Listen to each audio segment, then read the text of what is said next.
Berangsang shalom anak muda. Shalom, semuanya bersuka cita siang hari ini, amin. Sebelum kita mulai ibadah, sama-sama kita berdoa. Haleluya Yesus.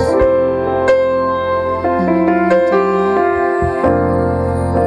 Tuhan, siang hari ini kami datang di hadirat Tuhan dengan rasa syukur kami, dengan pujian kami, persembahan kami yang terbaik Tuhan.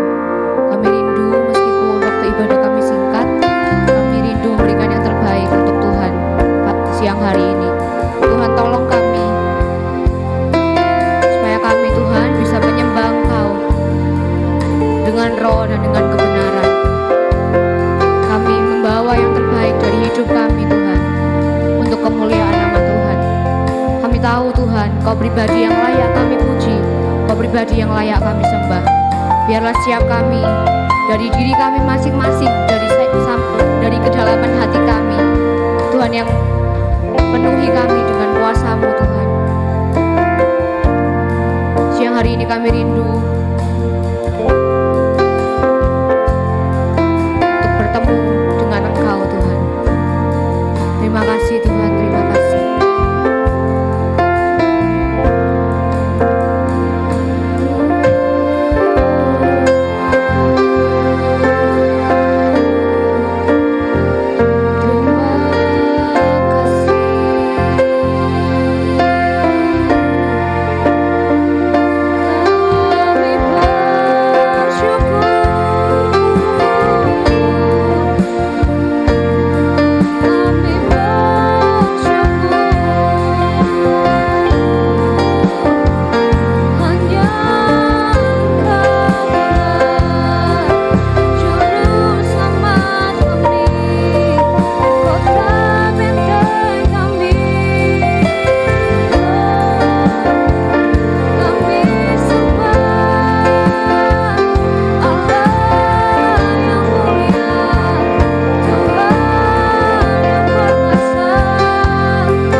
akan nyanyikan pujian ini dengan segenap hati kita. Terima kasih Tuhan, terima kasih Yesus. Layaklah segala bangsa sujud kepadamu, sebab Kau Allah, sebab Kau Allah yang kudus.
semangat. Shalom anak muda. Shalom, semuanya bersuka cita. Amin. Haleluya. Hanya Engkau Tuhan yang menjadi tempat persembunyian kami. Terima kasih Tuhan, terima kasih.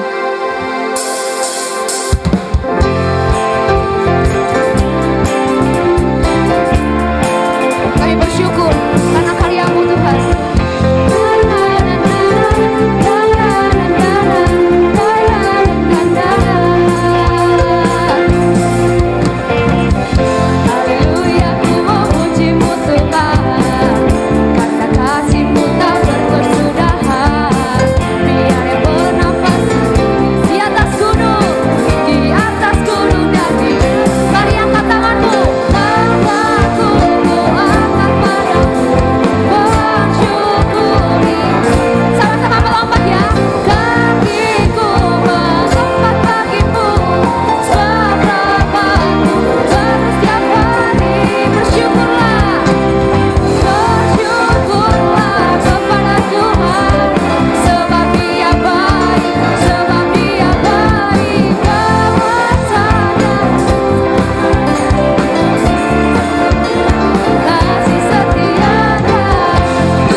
Bersyukur buat karya-Mu yang luar biasa dalam kehidupan kami Tuhan.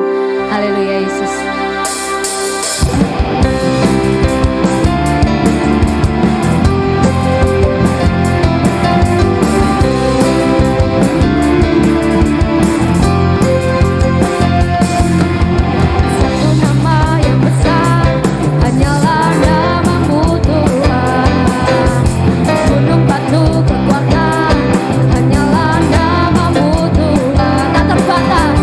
Tak terbatas kuasa-Mu.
Silakan duduk kembali.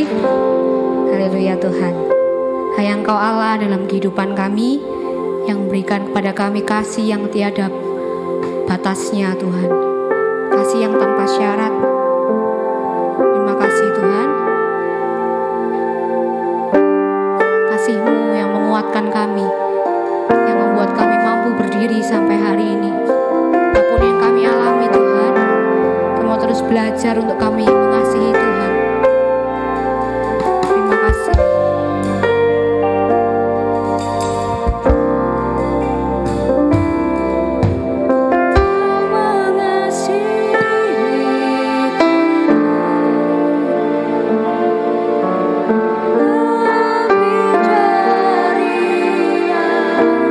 Ku juga bahkan di saat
pada apapun Tuhan. Terima kasih Tuhan, terima kasih. Terima kasih Tuhan. Sekalipun orang-orang meninggalkan kami, Tuhan tidak pernah meninggalkan kami Tuhan.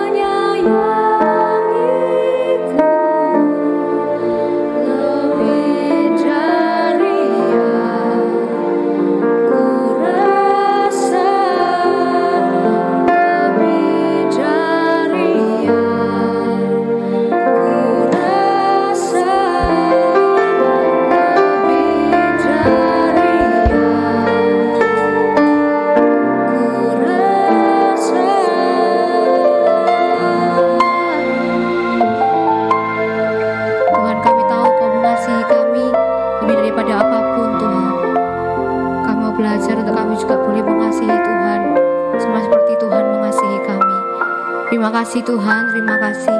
Biarlah pujian kami, penyembahan kami siang hari ini dapat naik di hadapan Tuhan menjadi persembahan yang harum, yang menyukakan hati Tuhan. Sepanjang umur hidup kami rindu mempermuliakan nama Tuhan. Terima kasih Tuhan, terima kasih. Siang hari ini kami akan sama-sama duduk diam, kami akan dengar kebenaran firman Tuhan. Tuhan mengurapi hamba-Mu yang Tuhan sudah persiapkan untuk menyampaikan firman Tuhan kepada anak muda di tempat ini. Tuhan yang berbicara buat siap kami Tuhan. Terima kasih Tuhan, terima kasih. Terima kasih. Ini ucapan syukur doa kami. Kami serahkan dalam tangan Tuhan. Dalam nama kami bisa berdoa mengucap syukur. Haleluya. Amin. Ya, firman Tuhan siang hari ini akan disampaikan oleh Kak Yohanes. Saya persilahkan.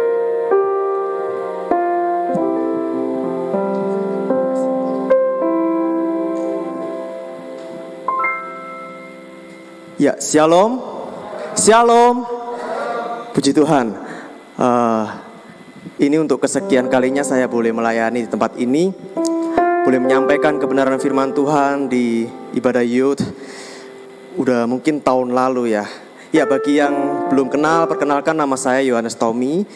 Ya, saya sekolah minggu di sini, remaja, pemuda di sini.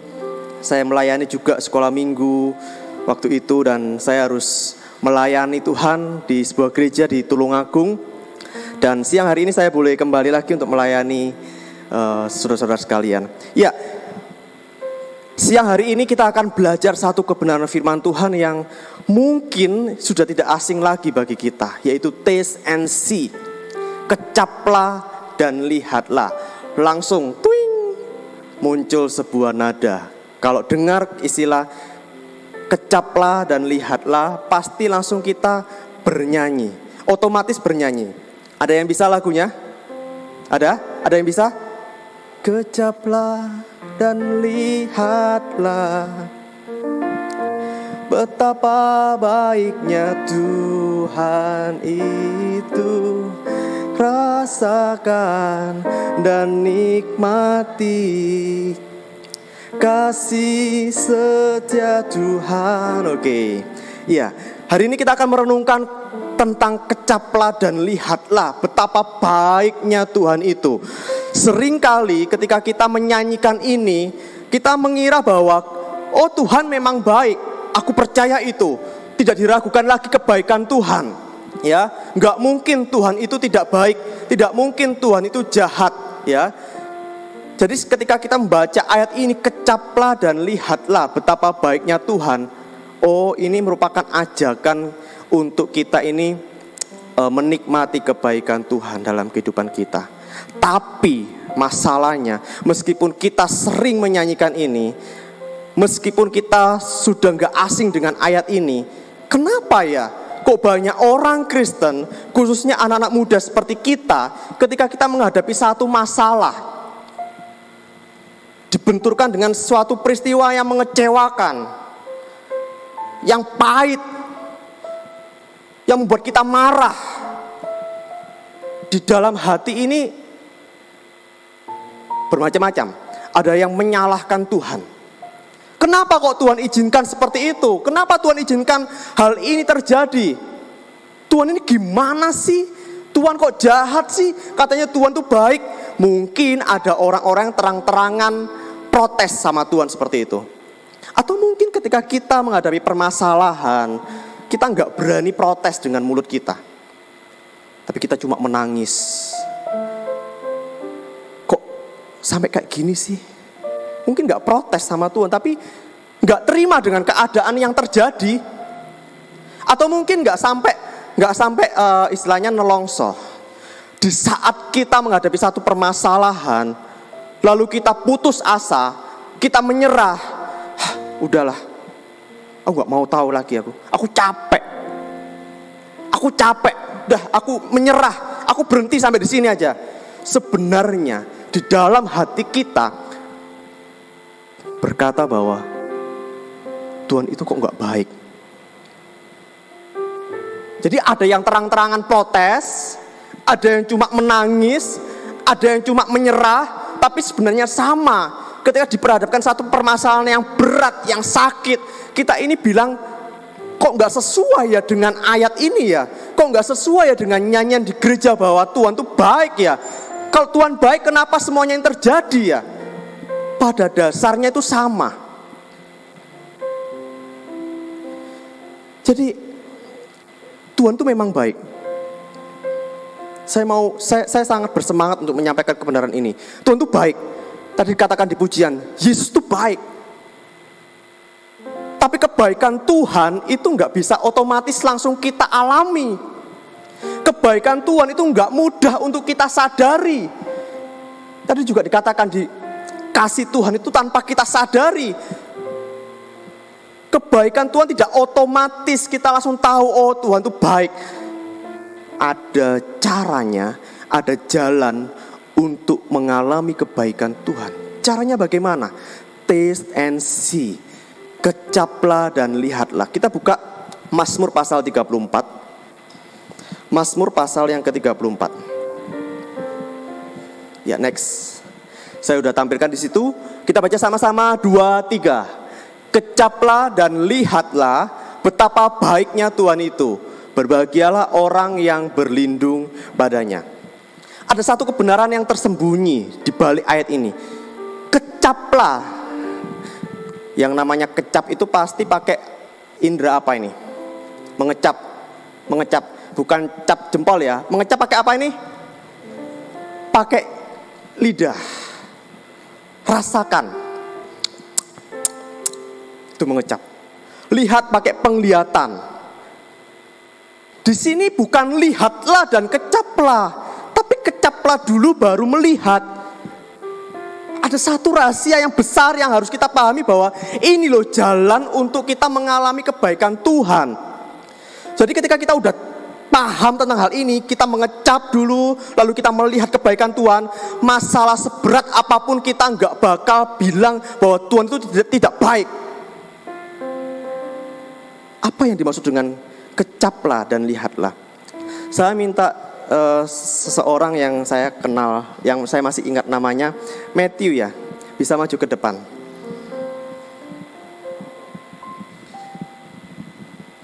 Sini aja.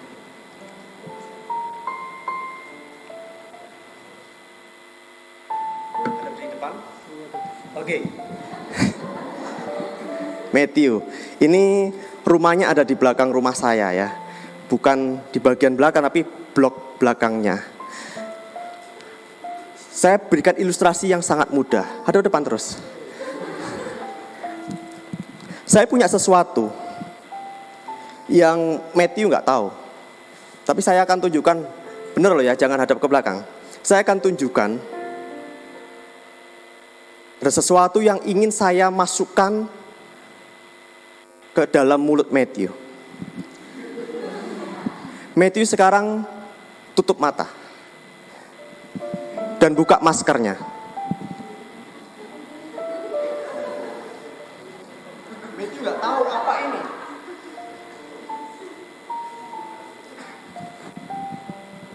Matthew kenal saya nggak? Apa? Kenal saya nggak? Kenal. Masih ingat nama saya? Masih. Oke.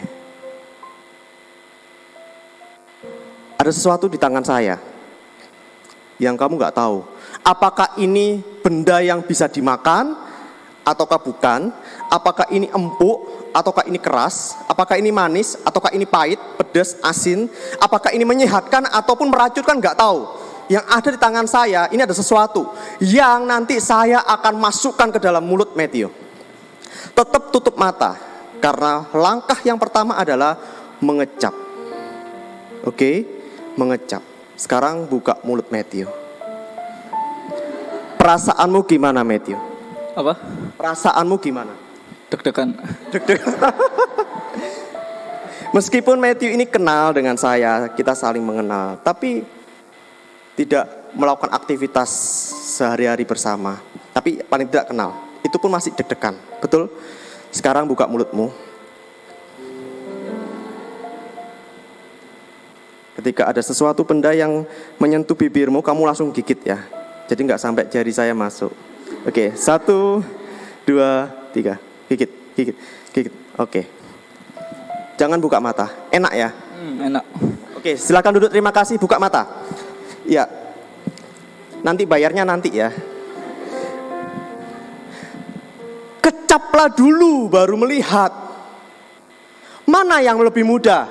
Lihat dulu baru mengecap atau mengecap dulu baru melihat? Lebih gampang mana? Oke, sekarang siapa? Yoni ya? Yoni atau Yona? Yoni ya? Agak-agak tadi saya pilih orang itu siapa yang tak pilih ya? Ini yang main bass nih Yoni atau Yona ya? Oke. Yona ya. Oke, sekarang tanpa tutup mata ya. Saya akan berikan sesuatu ke dalam mulutmu, sesuatu yang terlihat.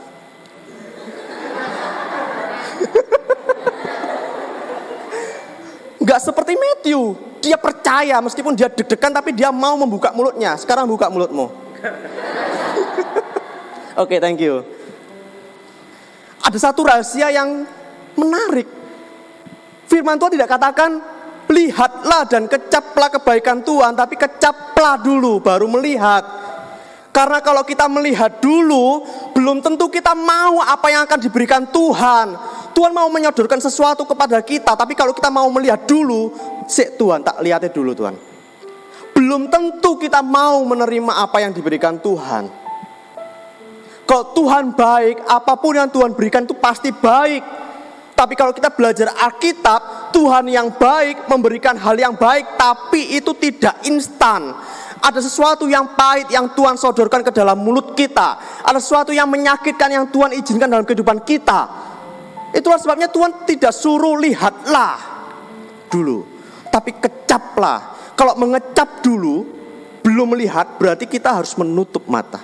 Ketika kita pergi ke restoran, pasti sebelum kita membeli makanan, kita harus melihatnya terlebih dahulu. Setidaknya melihat menunya, nasi goreng, mie goreng, atau syukur-syukur ada gambarannya ya.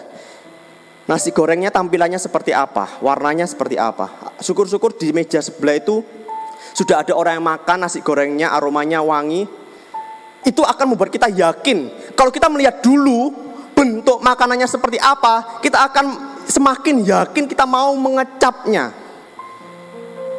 Tapi coba kalau kita nggak tahu bentuk makanannya seperti apa, lalu kita disuruh mengecap terlebih dahulu, itu sangat sulit sekali. Next. Itulah sebabnya di dalam 2 Korintus 5 ayat 7 dikatakan, sebab hidup kami ini adalah hidup karena percaya, bukan karena melihat. Kebaikan Tuhan itu pasti. Tapi untuk mengalami kebaikan Tuhan butuh yang namanya satu. Ketika Matthew tadi tak suruh untuk tutup mata dan buka mulutnya untuk mengecap sesuatu yang saya akan masuk ke dalam mulutnya, butuh yang namanya kepercayaan. Gak mungkin Matthew mau membuka mulutnya kalau ada tukang beca, ada sopir bemo, ya kan, ngasih sesuatu, gak tahu tangannya bagaimana. Buka mulutmu Matthew, mau gak? Gak bakal mau. Karena apa? Tidak ada kepercayaan yang terbangun di situ. Kecaplah dan lihatlah. Tuhan tuh baik, mau memberikan sesuatu yang baik. Tapi gak mudah loh ternyata untuk menikmati kebaikan Tuhan. Ketika Tuhan ini, di tanganku ada kebaikan untukmu. Sekarang buka mulutmu, tutup matamu. Ini bukan sesuatu yang mudah. Inilah sebabnya kenapa kita anak-anak muda itu sering, Tuhan kok jahat sih, Tuhan kok gak baik sih. Kalau Tuhan baik gak mungkin aku mengalami seperti ini. Karena kita masih buka mata. Contohnya Abraham, ketika Tuhan memberikan janji seorang anak, aku akan menjadikan engkau bangsa yang besar Abraham. Aku akan memberikan engkau seorang putra. Apa yang dilakukan Abraham? Abraham membuka matanya, ya, dan dia melihat dirinya sendiri bahwa dia udah tua. Dia melihat istrinya yang sudah tua juga. Dia melihat sekitarnya yang tidak memungkinkan. Apa yang dia katakan? Nggak mungkin Tuhan jadikan aku bangsa yang besar. Satu anak saja nggak ada. Itu yang terjadi ketika kita membuka mata. Kita menggunakan pengertian kita sendiri. Tuhan baik mau ngasih janji. Dan janjinya itu iya dan amin. Pasti itu. Tapi ketika kita memilih untuk membuka mata kita, menggunakan logika kita, yang namanya kebaikan Tuhan itu sulit, bahkan mungkin tidak terjadi dalam kehidupan kita. Yusuf ketika dikasih mimpi sama Tuhan, semua saudara-saudaranya akan menghormati dia. Kalau dia melihat sekitarnya bahwa saudara-saudaranya itu membuang dia ke sumur, menjualnya sebagai budak, dia susah di sana, dia harus kerja keras. Kalau dia hidup karena melihat, lalu dia menyerah, dia capek, dia putus asa, dia kecewa, dia menolak Tuhan. Gak mungkin dia bisa sampai pada akhirnya. Gak mungkin janji Tuhan tergenapi. Bisa-bisa kalau Yusuf nelongso terus setiap hari, dia bisa mati muda. Dia bisa bunuh diri. Tapi apa yang dilakukan Yusuf? Dia mau mengecap. Janji Tuhan kok rasanya masih pahit ya. Dia belum melihat. Mengecap terus. Tapi dia percaya bahwa Tuhan itu baik. Gak mungkin Tuhan memberikan yang tidak baik. Dia kecap terus sampai dia ketemu manisnya, baru dia akan melihat kebaikan Tuhan. Next. Nah ini, iman adalah percaya Tuhan tanpa harus melihat terlebih dahulu. Next. Masalahnya,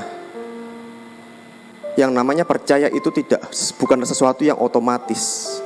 Yang namanya percaya itu tidak otomatis terbangun. Dengan teman, dengan sahabat, dengan kekasih. Yang namanya kepercayaan itu tidak otomatis. Butuh proses, butuh usaha, butuh pengorbanan, butuh waktu. Waktu yang sangat panjang bahkan. Bahkan udah waktu yang sangat panjang, setiap hari ketemu, setiap hari beraktivitas bareng, berusaha bareng, masih ada hal-hal yang membuat kita tidak percaya. Yang namanya kepercayaan itu harus dibangun dengan adanya relasi atau hubungan. Kenapa sih kok kalau kita dihadapkan suatu masalah yang berat, kita kecewa sama Tuhan karena tidak percaya? Kenapa gak percaya? Karena gak ada relasi. Kenapa gak ada relasi? Karena gak ada waktu sama Tuhan. Kenapa hidup kita mengeluh? Kita putus asa, kita menyerah. Karena gak ada waktu dengan Tuhan. Gak ada waktu yang kita investasikan untuk membangun relasi dengan Tuhan, membangun kepercayaan dengan Tuhan. Sangat mendasar sekali. Kenapa kita ini gampang mengeluh, gampang putus asa. Meskipun mulut kita bilang kecaplah dan lihatlah kebaikan Tuhan, kenapa hati kita tetap mengeluh, putus asa, kecewa sama Tuhan? Karena kita tidak membangun hubungan dengan Tuhan. Ayub, dia setia sama Tuhan. Kalau dia melihat sekitarnya, dia akan menyerah di tengah jalan. Tapi apa yang dilakukan? Ayub menutup matanya, dia tetap percaya, dia tetap mengecap kebaikan Tuhan. Sampai-sampai di Ayub 42 ayat 5 dikatakan, hanya dari kata orang saja aku mendengar tentang engkau dulu, tapi sekarang mataku sendiri memandang engkau. Dulu aku hanya berteori, dulu aku hanya dengar dari khotbah, hanya dengar dari kata orang bahwa Tuhan Yesus itu baik. Tapi sekarang mataku sendiri melihat kebaikan Tuhan, membuktikan sendiri bahwa Tuhan itu benar-benar baik. Apakah itu mudah? Tidak. Kalau kita baca Alkitab kita dari pasal 1, kitab Ayub pasal 1 sampai 42 pasal itu isinya kepahitan, isinya proses-proses yang berat, menyakitkan, kehilangan segala sesuatunya. Itu adalah proses di mana dia harus mengecap kebaikan Tuhan sampai dia melihat sendiri bahwa yes, Tuhan itu baik. Butuh kepercayaan, butuh relasi dengan Tuhan, butuh ketekunan, kesetiaan. Percuma kalau awalnya ya Tuhan, aku mau menerima segala sesuatu yang Tuhan izinkan terjadi, aku mau setia sama Tuhan, aku mau tetap mengasihi Tuhan, tapi nanti berhenti di tengah jalan, gak tekun, gak setia, gak bisa melihat kebaikan Tuhan. Next, Yusuf bilang sama saudara-saudaranya, memang kamu dahulu telah mereka-rekakan yang jahat terhadap aku, tetapi Allah telah mereka-rekakan untuk kebaikan. Dulu kamu buang aku, dulu kamu gak anggap aku adik, kamu susahin aku, kamu pisahkan aku dengan papaku. Aku sampai kehilangan masa anak-anak, masa remajaku gara-gara kalian. Kecewa loh Yusuf. Coba kalau kalian masa remaja bersama dengan teman lalu dipenjara gara-gara saudara kalian, apa nggak kecewa? Kalian kehilangan masa remaja, tiba-tiba nanti tua, udah jenggotan baru bebas. Apa nggak kepahitan kalian? Sangat kepahitan. Tapi Yusuf, karena dia hidup karena percaya kepada Tuhan, dia hanya mengecap, gak melihat sekitarnya. Dia setia, tekun sampai akhirnya. Dia baru bisa bilang di pasal 50, kamu dulu memang berencana untuk kejahatan untuk diriku, tapi ternyata di balik itu semua ada sutradara yang lebih besar daripada kalian. Tuhan telah merencanakan yang baik. Ini bisa dikatakan oleh seseorang yang dia mengecap kebaikan Tuhan, tapi tidak melihat terlebih dahulu. Kecap dulu. Tidak mengeluh dulu, tidak putus asa dulu. Next, kalau kita belajar mengenal Tuhan, kalau kita tahu bahwa kita ini butuh sesuatu yang untuk dimakan, apel contohnya, ya, kita minta apel, Tuhan aku minta apel untuk aku makan. Aku butuh apel. Karakter Tuhan, sifat Tuhan itu seperti ini biasanya. Oh ya, aku tahu kamu butuh itu. Apa yang dikasih sama Tuhan? Bijinya. Kalau kita melihat apa yang diberikan Tuhan, biji kecil hitam, nggak bisa dimakan, nggak bisa dibelah, kita langsung protes. Tuhan, aku butuh apel Tuhan. Yang baik bagiku tuh apel yang segar, yang manis, bukan yang ini. Ini gak baik bagiku. Seringkali kalau kita melihat dengan pengertian kita sendiri, kita bilang, katanya Tuhan baik, kok yang diberikan gak baik? Kok yang diberikan bentuknya seperti ini? Kok yang diberikan gak sesuai dengan harapanku? Kok yang diberikan biji apel?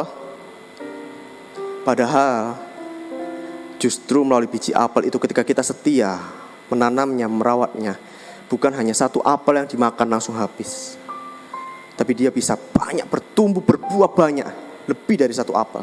Bahkan bukan hanya buat kita saja, tapi kita bisa menjualnya mungkin, kita bisa membagikannya buat orang lain mungkin, lebih banyak, lebih besar. Apa yang Tuhan berikan itu jauh dari apa yang kita kira. Percaya saya. Next, butuh iman untuk berani melangkah dan ketekunan sampai pada akhirnya agar kita dapat mengecap dan melihat kebaikan Tuhan.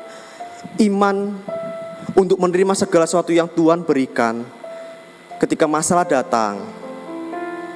Bentrok sama orang tua, masalah dengan sekolah, masalah dengan pacar, masalah dengan suami, dengan istri, dengan anak, dengan siapapun, masalah keuangan, masalah kesehatan. Orang tua kita sudah tidak bisa bekerja, orang tua kita mungkin selingkuh, orang tua kita mungkin membuang kita, orang tua kita mungkin pilih kasih, apapun masalahnya. Kita mau tutup mata, Tuhan Engkau baik. Pasti ada sesuatu yang Tuhan rencanakan. Tuhan Engkau baik. Ini adalah biji apel yang Tuhan berikan padaku. Aku mau terus setia. Aku mau terus memeliharanya sampai nanti ini berbuah. Ini merupakan jalan kita untuk menikmati, mengalami kebaikan Tuhan. Step pertama adalah mengecap. Jangan melihat dulu, mengecap dulu. Dan untuk membuka mulut kita, menerima apa yang Tuhan beri, butuh yang namanya kepercayaan. Iya, kalau aku percaya Tuhan itu baik, aku percaya bahwa apapun yang disodorkan kepadaku, ke mulutku, itu pasti baik. Dan untuk membangun kepercayaan, butuh yang namanya hubungan. Usahakanlah hubungan itu dengan Tuhan. Baru nanti kita akan mengalami kebaikan Tuhan. Ketika kita udah menangkap ini, kita udah setia dalam proses Tuhan, apapun masalahnya, kita nggak akan bilang Tuhan itu tidak baik, nggak akan. Kita akan bilang Tuhan itu baik. Kita siapkan hati kita untuk mengaminkan firman Tuhan. Kita tutup Alkitab kita mau sediakan waktu sejenak untuk merenungkan. Kita akan pujikan sampai akhir hidupku. Bapa, Engkau mengenalku.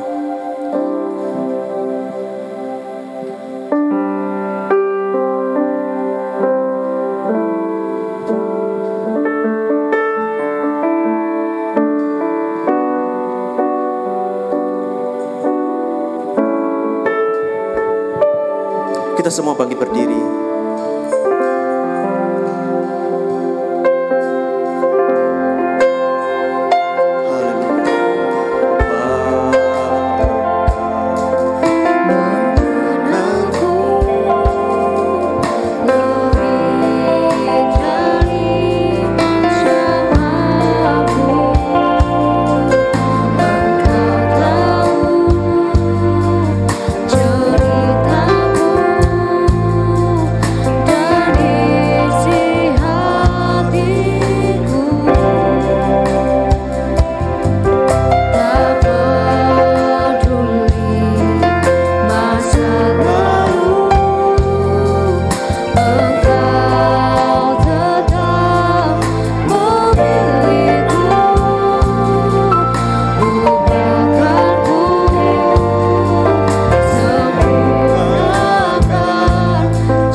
mendengarkan kebenaran firman Tuhan. Terima kasih Tuhan buat kesempatan hari ini kami masih bisa beribadah dengan tubuh yang sehat itu semua karena kemurahan Tuhan. Terima kasih buat firman-Mu Tuhan yang menegur setiap kami dalam kondisi hari-hari ini Tuhan, biar kami terus mengecap dan melihat setiap kebaikan Tuhan. Mungkin sekarang kami belum tahu apa yang Tuhan buat, mungkin kami salah mengerti, tapi akan kami mengerti kelak Tuhan, apa yang Tuhan buat dalam setiap kehidupan kami, indah bagi kami, tepat pada waktunya. Terima kasih, biar kami terus menerima setiap teguran firman Tuhan dengan lapang dada, dan kami menerima di hati kami Tuhan, biar kami semua menjadi pelaku firman-Mu. Terima kasih, berkati hamba-Mu yang sudah menyampaikan kebenaran firman-Mu. Dalam nama Tuhan Yesus Kristus kami berdoa syukur, haleluya, amin.